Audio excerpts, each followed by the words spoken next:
Class 11 ছাত্ররা আমরা সরলরেখার সেকেন্ড চ্যাপ্টার অর্থাৎ প্রশ্নমালা 2B শুরু করেছিলাম এবং সংক্ষিপ্ত 10 অবধি করিয়ে দেওয়া হয়েছে। তো আজকে আমাদের এটা পার্ট হচ্ছে 6, সরলরেখার 6তম ক্লাস। তো আমরা একটা অঙ্ক, ইম্পর্টেন্ট অঙ্ক একটা, কোশ্চেন নম্বর 18 বলেছে, দেখো 4x minus 3y plus 7 equal to 0 এই সরলরেখার উপর লম্ব যেসব সরলরেখার মূলবিন্দু থেকে দূরত্ব 3 এবং তাদের সমীকরণ নির্ণয় করো। তাহলে মূলবিন্দু থেকে দূরত্ব 3, এর লম্বের সমীকরণ কি আগে বার করে নিও। তাহলে এর লম্বের সমীকরণ কি হবে বলো? লম্বের সমীকরণ হবে 3x plus 4y plus k equal to 0, যেখানে k হলো ধ্রুবক। তবে ক্লিয়ারলি দেখো এর প্রবণতা কত, 4 আর 3, এর প্রবণতা কত -3/4, তার প্রবণতা গুণফল -1। তাহলে এটা লম্বের সমীকরণ হয়। তো এখন বলছি মূলবিন্দু থেকে এই রেখার দূরত্ব কত, 3 একক। তাহলে মূলবিন্দুর দূরত্ব কত? তাহলে মূলবিন্দু থেকে হইতে দূরত্ব ইকুয়াল টু কি হবে, এটা মোট ভ্যালু অফ k বাই √ওভার অফ 3 স্কয়ার প্লাস 4 স্কয়ার, এত একক। তাহলে কত, k বাই 5 প্লাস মাইনাস একক। তাহলে শর্ত অনুসারে তাহলে plus minus k by 5 equal to এটা কত বলেছে, 3। তাহলে k এর মানটা হবে প্লাস মাইনাস 15। অর্থাৎ নির্ণয় সমীকরণ কি হবে, 3x plus 4y plus k, k এর জায়গা লিখবো আমি প্লাস মাইনাস 15 ইকুয়াল টু 0। এটা হলো আমাদের অ্যান্সার। এরপরে খুব ইম্পর্টেন্ট একটা অঙ্ক যাচ্ছি, এটা হচ্ছে কোশ্চেন নম্বর, আমরা হচ্ছে এটা 23 নম্বর।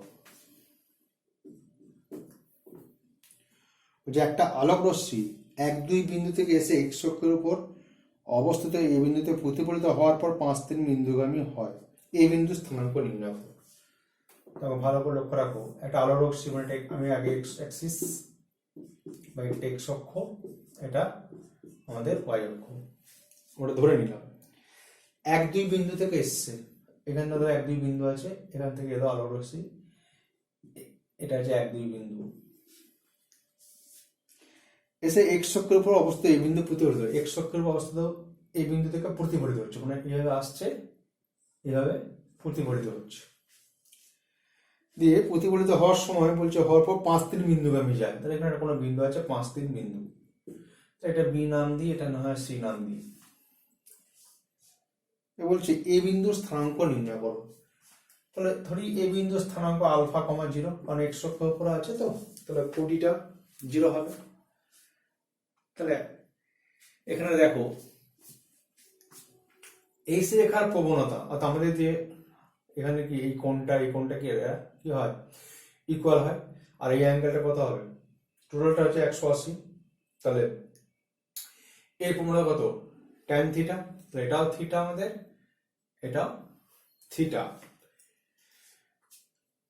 তাহলে এসি এর প্রবণতা সমান কত, tan থিটা সমান, এর মান পেয়ে যাব কত, y2 minus y1 by x2 minus x1, that is 3/5 minus alpha। আচ্ছা, আর বি এর প্রবণতা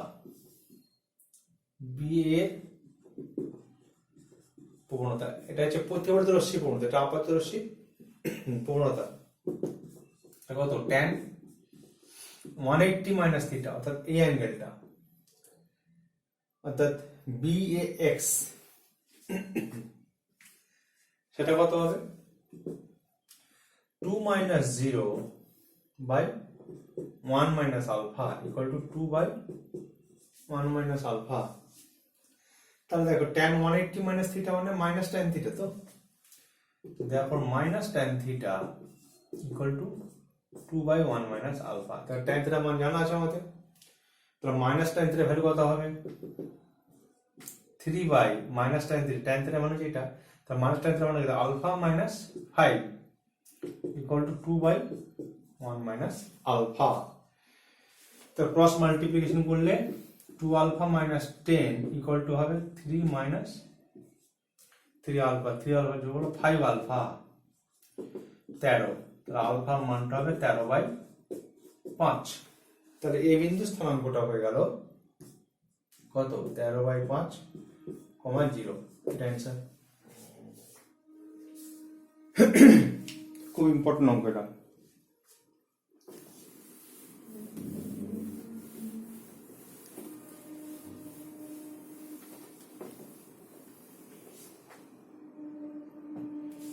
আচ্ছা 19 অঙ্ক একটা দেখো, মূলবিন্দুগামী যে রেখা 4 0 এবং 0 4 বিন্দু দুটির সংযোগ রেখার উপর লম্ব তার সমীকরণ নির্ণয় করো। দেখো x অ্যাক্সিস,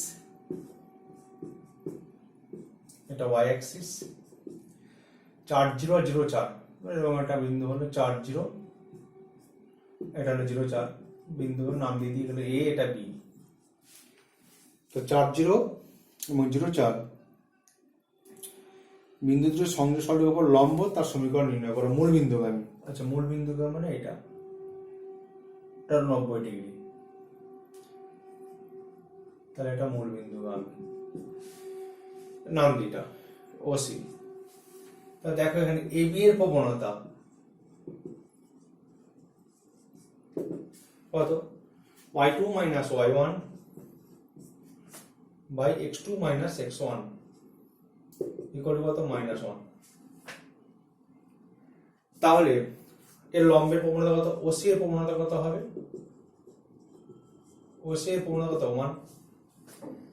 তাহলে ও বিন্দুগামী অর্থাৎ মূল বিন্দুগামী, তাহলে সরলরেখা মূল বিন্দুগামী যে কোনো রেখার সমীকরণ, যে কোনো সরল রেখার সমীকরণ কি হবে y equal to mx। আচ্ছা m এর মানটা পেয়ে গেছি 1, তাহলে কি y equal to x, যেহেতু m equal to 1 অর্থাৎ নির্ণয় রেখার সমীকরণ কি হলো x minus y equal to 0।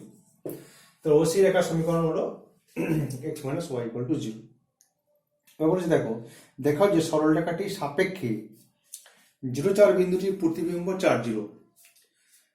তাহলে দেখো এই যে সরল রেখাটা এটা হলো ওসি রেখা বা আরো বাড়িয়ে দিলাম, এর সাপেক্ষে এর প্রতিবিম্ব এটা।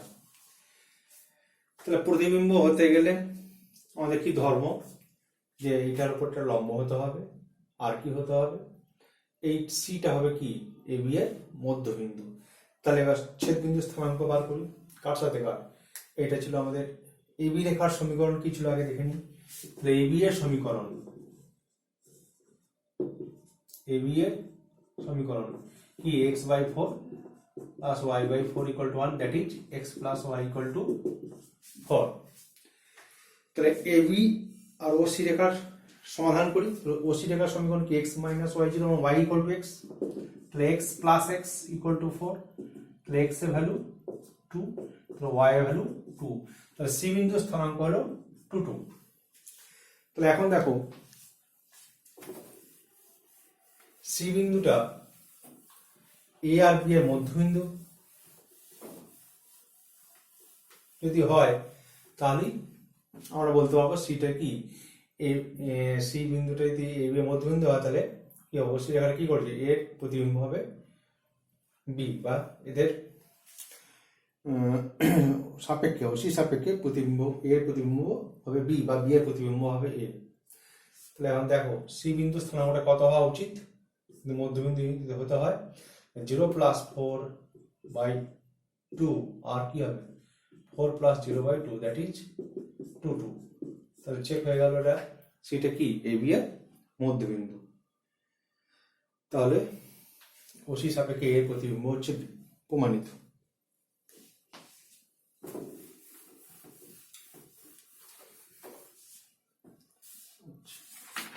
নেক্সট দীর্ঘ অঙ্ক চলে যাচ্ছে আমরা এবার।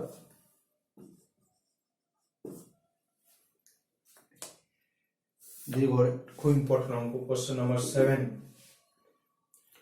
একটা সামান্তরিকের দুটি সংলগ্ন বাহুর সমীকরণ দেওয়া আছে। তাহলে একটা সামান্তরিক টানি, দুটো সংলগ্ন বাহু, ওদের নাম দিয়ে দেন এ বি সি ডি, পাশাপাশি বাহুর সমীকরণ দিয়েছে। এটা 4x প্লাস, ধরো এটা 4x plus 5y equal to 0, এটা 7x প্লাস 2y 0, তো এটা হবে 7x প্লাস 2y 0। তাহলে দেখো এখানে বি বিন্দু স্থানাঙ্কটা আমরা খুব সহজেই বার করতে পারবো।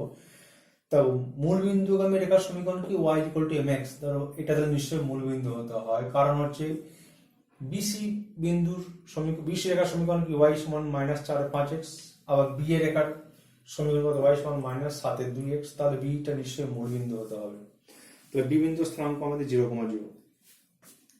এরপরে বলেছি দেখো, যদি সমান্তরালটি একটি কোঅর্ডিনেট সমীকরণ 11x plus 7y equal to 9, তাহলে অপর কর্ণের সমীকরণ নির্ণয় করো। তো 11x প্লাস 7y সমান 9, এইটা নিশ্চয়ই বিডি কর্ণ হবে না, কারণ বিডি হতে গেলে মূল বিন্দু হতে হবে, মূল বিন্দু হতে গেলে এটা 0 থাকতে হবে। তাহলে এটা পরিষ্কার ভাবে কি এসি কর্ণের সমীকরণ, এটা কি এসি কর্ণের সমীকরণ। তাহলে এসি কর্ণের সমীকরণটা হলো এটা, আমাকে বিডি কর্ণের সমীকরণ বার করতে বলেছে। তাহলে এসি কর্ণের সমীকরণ মানে এটার সমীকরণ হচ্ছে 11x plus 7y equal to 9। তাহলে এই যে কর্ণদ্বয় পরস্পরকে ছেদ বিন্দু ধরে নিই, এটা ও।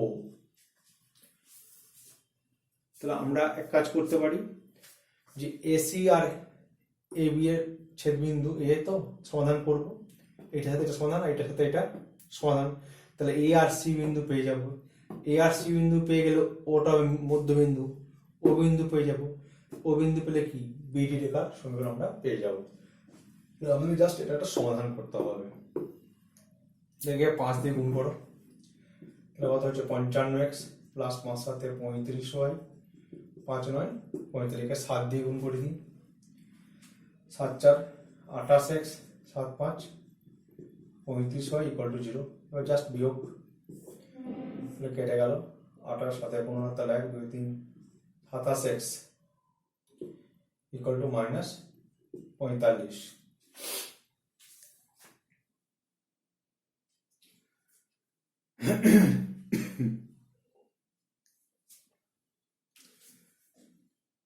এবার x ইজ ইকুয়াল টু -45/27, তাহলে কাটবে 9 5 9 3, x এর মান হচ্ছে -5/3, তাহলে এই বিন্দু ভুজটা হলো -5/3। y এর পেয়ে যাব, y ইজ ইকুয়াল টু হচ্ছে কত এখানে -4x/5, তাহলে x এর ভ্যালু হচ্ছে কত 5/3, তাহলে এটা ক্যালকুলেট করলে পাবো আমি, এটা 5 5 কেটে যাবে, এটা কত 4/3, তাহলে -5/3 আর হলো 4/3।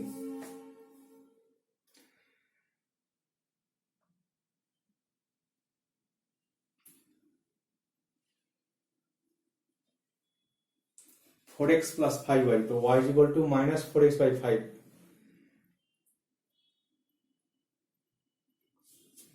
এখানে হচ্ছে 27x ইকুয়াল টু প্লাস 45 হবে নাকি,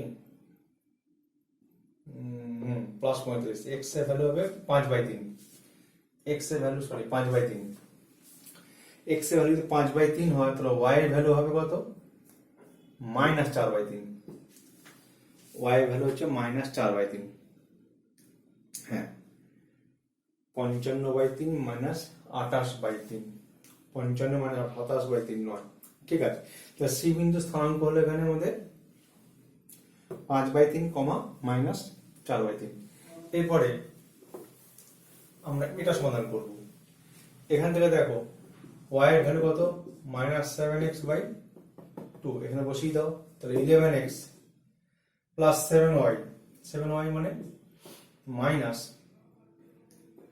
49x/2 ইকুয়াল টু 9।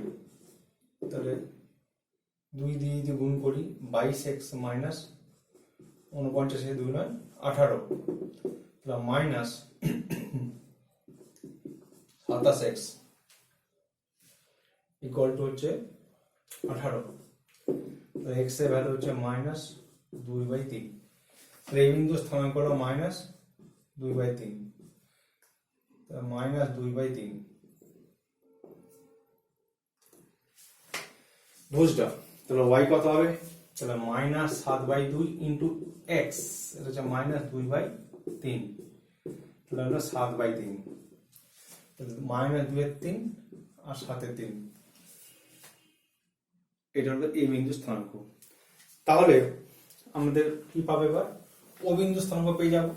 তাহলে ও বিন্দু স্থানাঙ্কটা হবে এটা মধ্যবিন্দু, তাহলে কত হবে? 5/3 মাইনাস 2/3/2, আর এটা হবে 7/3 মাইনাস 4/3/2। ক্যালকুলেট করলে পাবো, এখানে যাবো হাফ, আর এটা হাফ। তাহলে ও বিন্দু স্থানাঙ্ক হলো 1/2, 1/2। তাহলে বিডি রেখার সমীকরণ অর্থাৎ ওবি রেখার সমীকরণ, তো আমরা বলতে পারি মূল বিন্দুগামী যে কোনো রেখা কত? তাহলে বিডি এর সমীকরণ কি? y equal to mx। এটা কত দিয়ে যাবে? হাফ হাফ বিন্দুগামী, তাহলে হাফ হাফ বিন্দুগামী পাস করাই, তাহলে কি পাবো? Half equal to m into half. তাহলে m এর মান কত হয়ে গেল? 1। অতএব নির্ণয় বিডি এর সমীকরণ পেয়ে গেলাম কি? y ইকুয়াল টু x বা x minus y equal to 0, এটা হচ্ছে অ্যান্সার।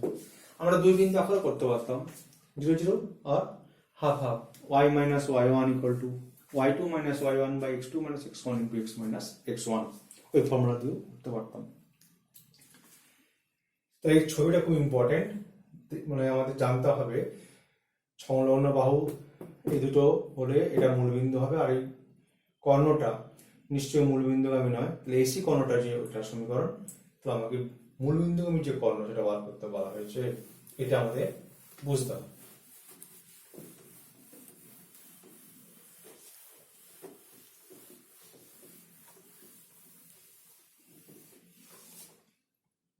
এরপরে আর একটা খুব ইম্পর্টেন্ট অঙ্ক আমরা করব, question number 9। 3x plus 4y equal to 24।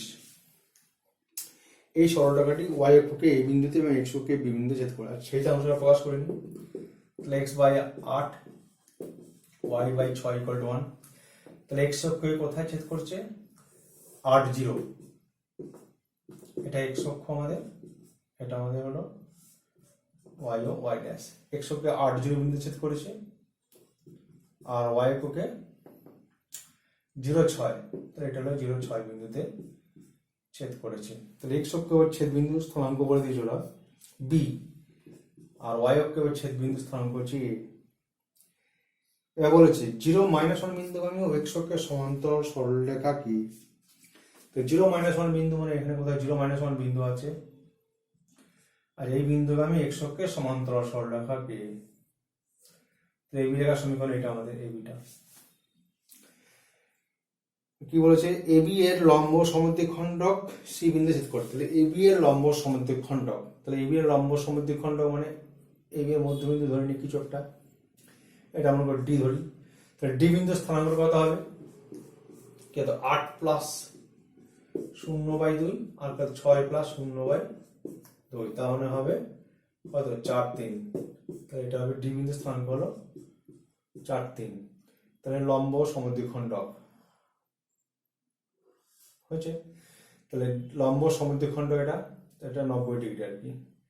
তাহলে এই সমলটাকে সি বিন্দুতে ছেদ করেছে।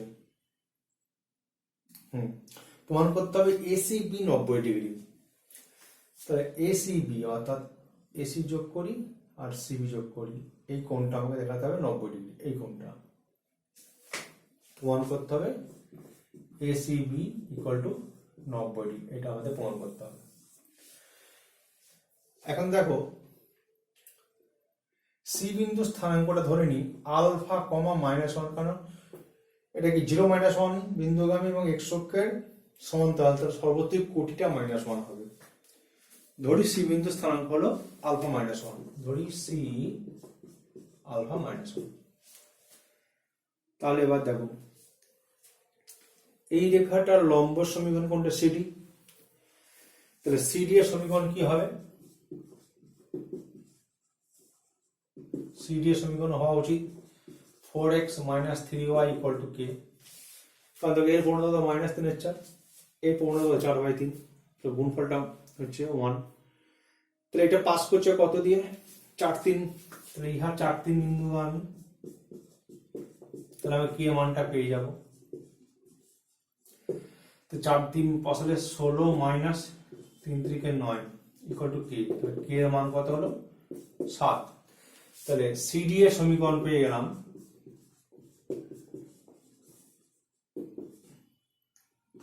4x - 3y = 7। এবার দেখো এটা অবশ্যই আবার কত? আলফা -1 বিন্দুগামী, অর্থাৎ সি বিন্দুগামী। তাহলে 4 × আলফা মাইনাস কত? 3 × -1 = 7। তাহলে 4 আলফা = 7 - 3, 4 আলফা = 4। আলফার ভ্যালু কত? 1, অর্থাৎ সি বিন্দু স্থানাঙ্কটা হয়ে যাবে 1, -1। তাহলে আমাকে প্রমাণ করতে হবে এসিবি 90 ডিগ্রি। তাহলে এবার দেখো এসি এর প্রবণতা, m1টা ধরে নাও এসি এর প্রবণতা, ধরি m1 = এসি এর প্রবণতা। তাই এর ভ্যালু কত হবে? y2 - y1 মানে 6 + 1 / x2 - x1, তাহলে কত হচ্ছে? -7। আর ধরো m2টা হচ্ছে সিবি এর প্রবণতা, তো এখানে দেখো y2 - y1 মানে 1 / x2 - x1 মানে r - 1 মানে 1/7। তা দেখে নাও m1 × m2 কত? -7 × 1/7, that is -1। তার মানে কি পেয়ে গেলাম? ACB = 90 degree.